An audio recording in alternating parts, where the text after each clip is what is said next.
Tamin'ity herinandro ity ihany dia noararotina ny fahitana ny filoha-vaovaon'ny Federasion Malagasy ny taranja volleyball taorin'ny nalany azo filoha-vaovaon'ny Federasion Malagasy nyty taranja volley ity tokoa dia nisy ny resadresaka ny fanaovana tamin'ny tahinany Irina Andriamanantena makasika ny tetikasany ao anatin'ny efataona manaraka taorin'izany fahalaniny tany Tsuliary tamin'ny farany herinandro lasirimo no anaovana an'izany fifidianana izay mpitantana ny Federasion Malagasy ny taranja volley izany.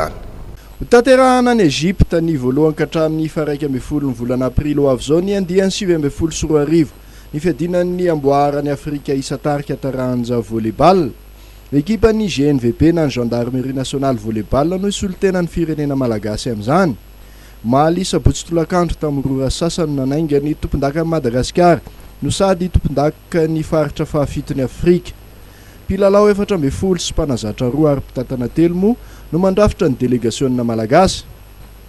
Ny alohan'ny fiangana dia tonga nakatsodrano tany amin'ny filoham-pirenena Andry Rajoelina ateny amin'ny lampam-panjakana Ambotsoroatra amin'ny fianakaviam-ben'ny GNVB notarin'ny sekretera-panjakana medidin'ny Gendarmerie Pirenena ny Jeneraly Richard Ravalomanana ny alatsinainy maraina teo.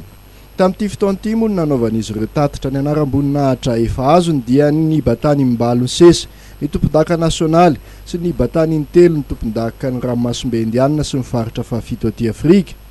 Ity amboara farany ity izay natolotra izy ireo ny filoham-pirenena satria efa lasa nitanteraka. Andeha hanao Coupe d'Afrique ny Egypte. Dia intelo izy intelo sesy no efa nahazo nio coupe atao amin'ny zone 7 atao amin'ny Océan Indien. Dia efa azontsika nateraka zany le coupe anankiray zay no izay efa azontsika azy zay monsieur le président. Dia ity atolotra amin'ity zany monsieur le président. Intelo nazo.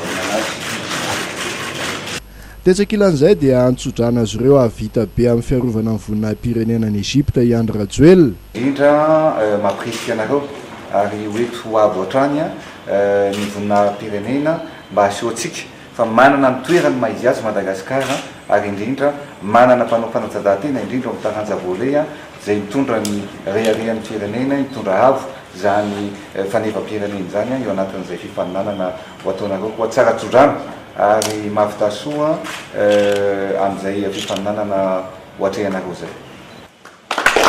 Ankoatray dia nanolotra 50 tapitrisa ariary ho an'ny GNVB ny filohan'ny Repoblika hoentina miatrika io fifaninanana kontinantaly io. Nampanantena moa ny tena ny fahapetraka any amin'ny Akademia Nasionaly ho an'ny fanatanjahantena izay atsangana atsoatsy ny amboara azo ny atleta malagasy tamin'ny fifaninanana raisam-pirenena tahaka izao. Teo mpamaranana dia nampanantena ny anao izay tratry ny herin'ny ekipan'ny GNVB izay tarihan'ny kolonely Hernien Rakotomalala amin'ny fandehanany any Egypte io. Ny anao ny tsaratsara kokoa noho ny tamin'ny taona 19 araka izany ny tanjona ho azy ireo. Saivina tokoa mantsy falarana 12 tamin'ny ekipa 420 nandray anjara no nisy ny GNVB atany Egypte tamin'ny taona 19 io. Tonga nanotrona ny GNVB tamin'izany fanomezana tsodrano izany moa ny mpitantana vaovaon'ny Federasion Malagasy ny taranja volleyball notarin'ny filohany atahinany Irina Andriamanantena.